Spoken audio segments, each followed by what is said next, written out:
What's going on YouTube? Today I am playing Clash of Clans. Now, you might have seen my two videos earlier on it, as well as the short I made, but I've never done a full long video just playing this. So that's what I'm going to do today.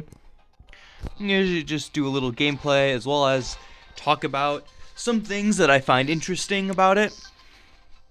So yeah, let's begin. As you can see, so this is the attack strategy that I use. It's an Electro Loon strategy. This is a really good base, by the way. What's really nice is that the tiles are very clear, so you can use the Archer Queen's Giant Arrow really easily. So just place it right here, and then immediately use her ability, and I get both of those air defenses just like that. Now I should put the Barbarian King. I put the Barbarian. Alright, there's a CC units. Spread the Electro Dragons and Loons, followed by the Grand Warden and the Minion Prince. So yeah, first thing I want to talk about the new Town Hall 17 update. I really like the new hero system. It makes upgrading heroes a lot easier, and that's because you can only use 4 out of the 5 heroes you have. At least going through Town Hall 13, I want the ability to use 4 heroes. But except at Town Hall 7, you'll always have one hero that you won't be able to use at a time. So, like at Town Hall 8, you can use 1 hero but have 2 heroes.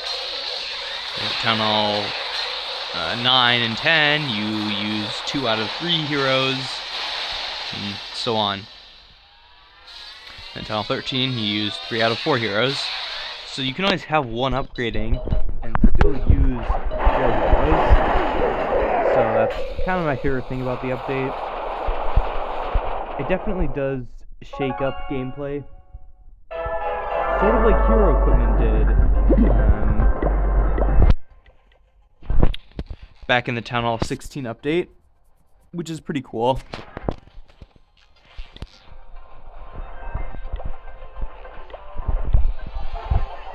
So this is the Hero Hall.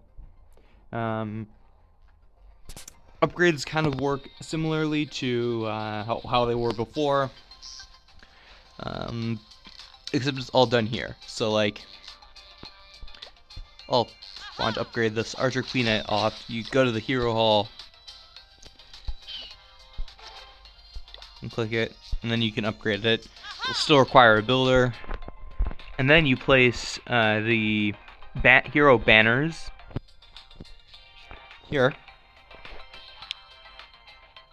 And you can switch them out if you want.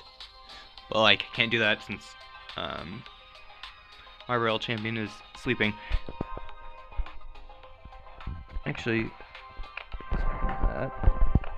so yeah, and then I also have 4 defending heroes. Now, still upgrading only 1 hero is not enough to progress.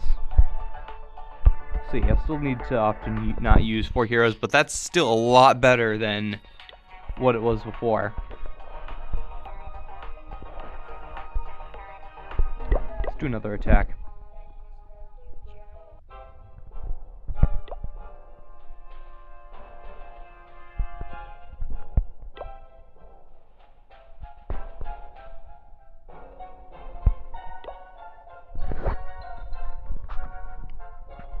Okay, this is good.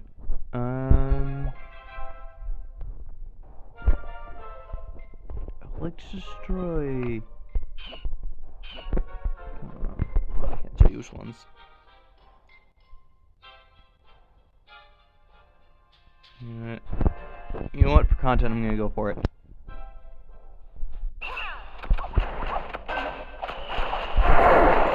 Nice, got him. All right. Okay.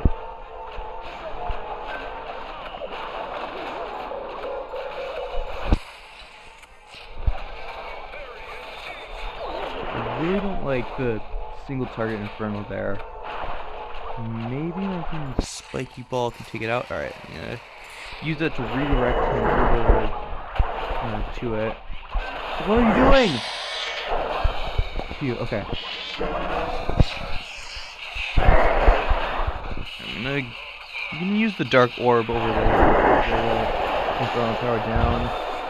Okay, nice. The henchman will take that. Finally, those henchmen are useful for once. So yeah, it has, so currently the Minion Prince has 2 pieces of equipment, the Henchman Puppet or the Dark Orb. The Henchman Puppet summons 2 henchmen, hence the name, and each one is sort of like a minion but stronger, does more damage, and has a lot, they do more damage and they have a lot more health. And the second one is the Dark Orb. It is a lot more useful than the Henchman Puppet in my opinion. Now, essentially the Minion Prince will launch an orb that deals damage to, I believe, and freezes everything in its range around it. It kind of works similar to the giant arrow in that it'll be launched in the direction that the Minion Prince is facing, while when you press the ability. So it is important that you use it at the right time. Now, that's not a problem for me because I've been using the giant arrow ever since hero equipment came out. So it's quite natural for me, especially since I've actually been... The reason why I've been using the giant arrow is that I like to use the Magic Archer in Clash Royale. And they're kind of similar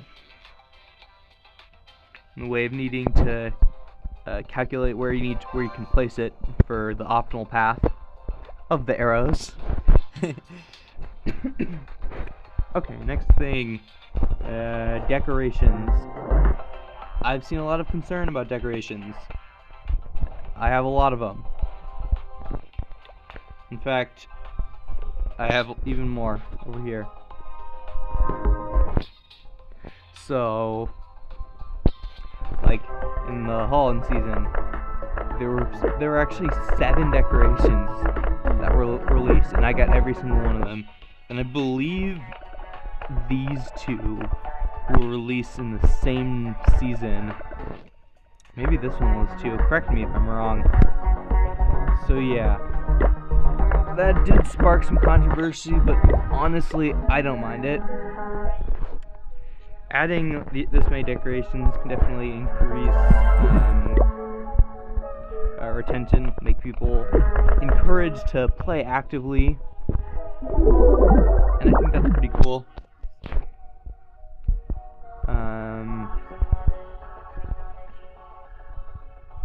And what else was I gonna say?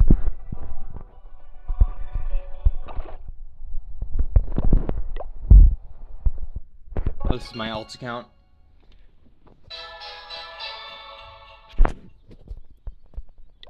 Yeah, I do think that these events will become like a monthly thing.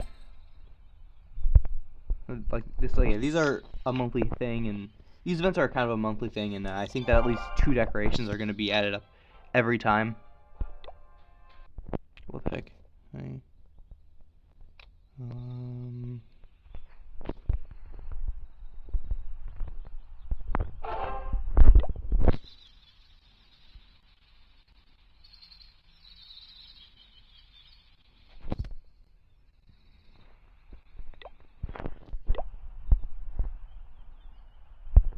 Okay.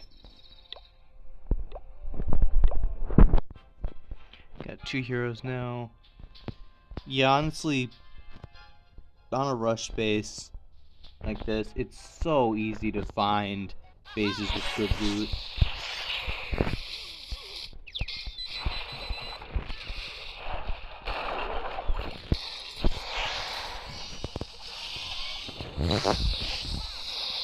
And attacking is really easy. So yeah, if somebody ever tells you that rushing is bad, don't listen to them. It's definitely not bad.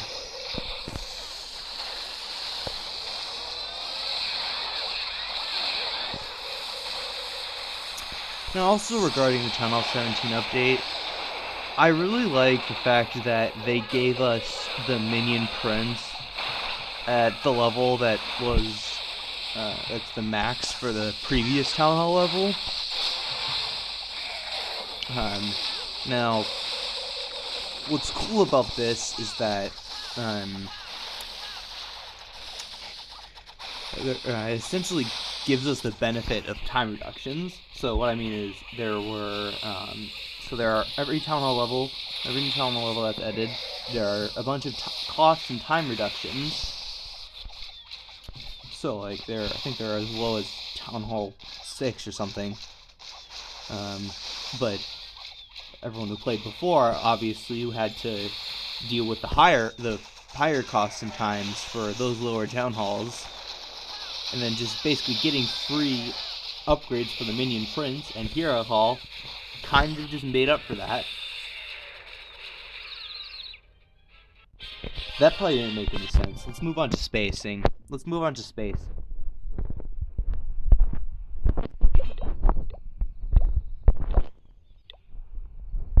So space is kind of a concern.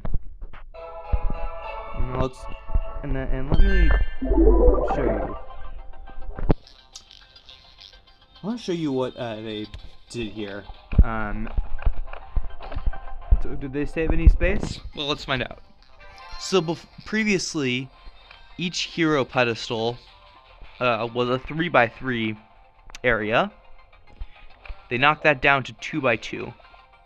So instead of 9 tiles, they take up 4 tiles. So that's 5 tiles spaced per hero, so 20 tiles. On the contrary, they added the hero hall, a 4x4 building.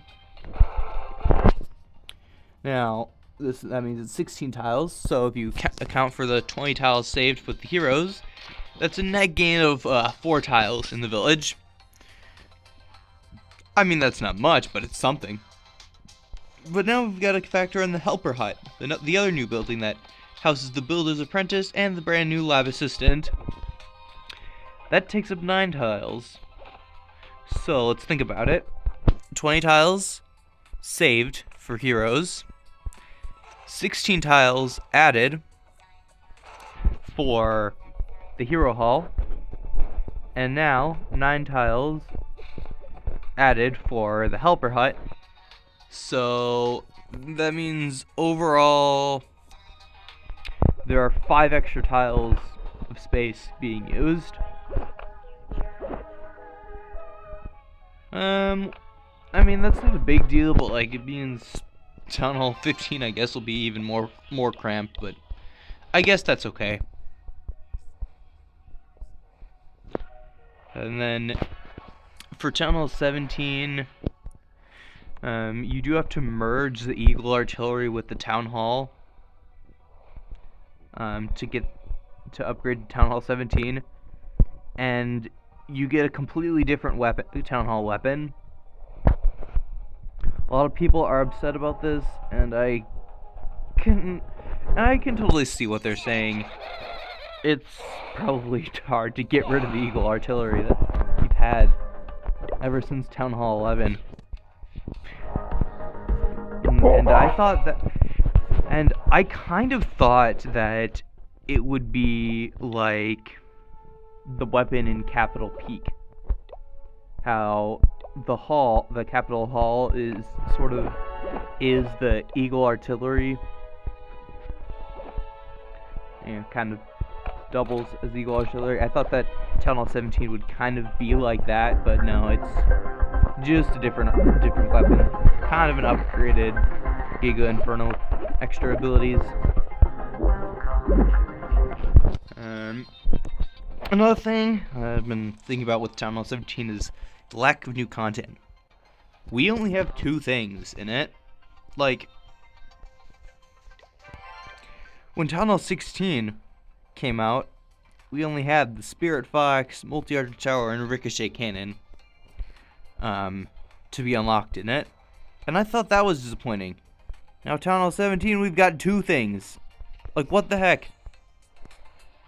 And by the way, the Angry Jelly was added later after Town Hall 17, and the Thrower was just added. There's also the Revive spell added for Town Hall 15.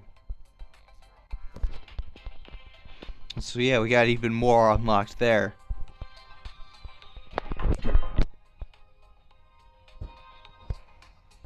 My troops are almost trained. I'm gonna do a boulder base attack. So, I mean, overall, I'd say the update was fantastic, but in my opinion, there are a few things that I think should have been changed. There are still a lot of things that the players want, like I think there's still a dilemma about ores, but like I think we get enough ores, although this might change when more heroes are added. Each of them is gonna have its own equipment, so I think that eventually they will need to add ways to get more ores. But currently, I think we get enough. Well, at least, like, that's what I think. I mean, my clan doesn't do wars often. I've been thinking about finding another clan because we do, like, 1 war every season, despite the description saying that we're doing wars 3 times per week.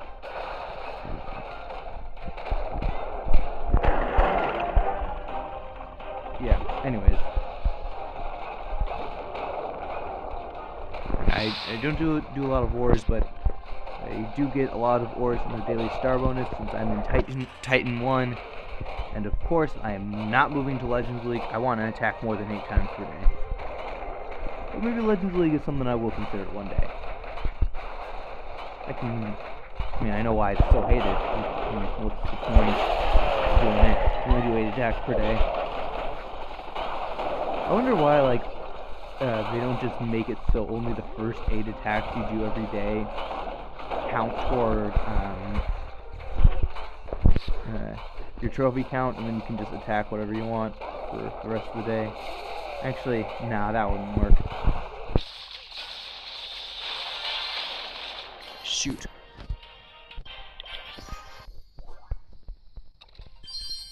Also about decorations. I've heard quite a bit of people mentioning the dragon statue. Probably the coolest decoration ever. If you don't know what it is, just look it up.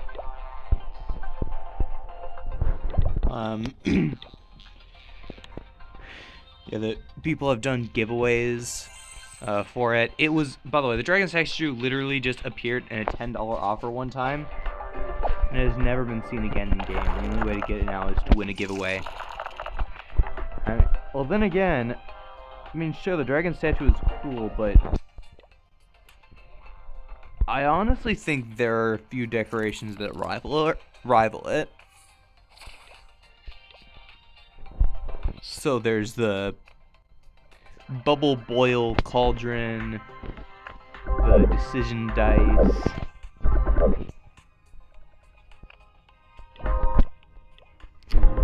Bubble Boil Cauldron, the Jailbroken Box, the Hydra Headstone, the Decision Dice, and the Wizard Bender are really cool, in my opinion. Like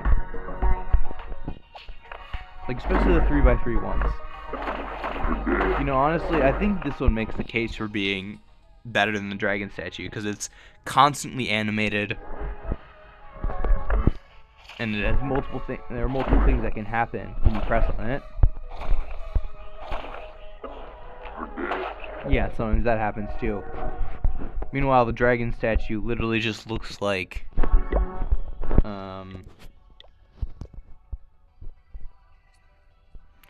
of these statues, like the statue of Pekka.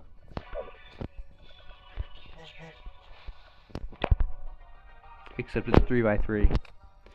So yeah, I think that like this is cooler than it. Although I think it's just the value of the dragon statue that makes people love it so much. But I think people will eventually get over it once more 3x3 decorations are introduced.